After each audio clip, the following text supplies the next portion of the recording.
وەکو دەڵێن زۆر بیر مەکەنەوە شێت دەبی شتیوان نیە و غەڵەت بیرکردنەوە ئینسان بەرەوە ئەوە دەبا کە بیخاتە ناو تاریکیانەوە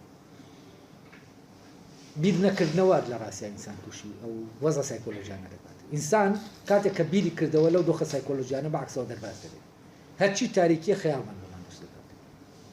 و ئێمە بە خەیاڵ دنیا لە لامان هەر لە خۆیەوە ڕەنگین دەبێ و هەر لە خۆیەوە خۆش دەبێ و هەر لە خۆیەوە ناشرین دەبێ و زۆربەی ئیشکردنە لەسەر خەیاڵی ئێمە بیرکردنەوە ئیشی لەسەر ناکرێت یعنی دەرەوە ناتوانێت ئیش لەسەر بیرکردنەوەی تۆ بکات و بیرکردنەوە لە تاکە شتێکیا کە فعلا سەر بەخۆی ئازادە چونکە لەژێر کاریگەری هیچی ترانیە ئەوەی کە لەژێر کاریگەری هیچی ترانیە ئەوە دەتوانێت ئەو شتانە ببینێ و بناسێ وەکەوەی کە هەن و کاتێک بیرکردنەوە تەحول دەکات بۆ خەیاڵ و دەکرێتە ژێر کاریگەری ئەوی دی ئیتر ئەو شتە دەناسێ وەک ئەوەی کە کاری تێدەکات نەک وەک خۆی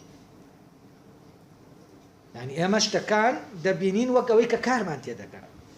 نەک وەک ئەوەی کە هەن ئەم بینینە وەک ئەوەی کە کارمان تێدەکەن دیوێکی بێ ئەم شتەیە یعنی شتەکە لە خۆیە ئێمە دەرکی پێ ناکەین بەبەست لەو شوێنەوە دەرکی پێ دەکەین کە کارمان لێ دەکات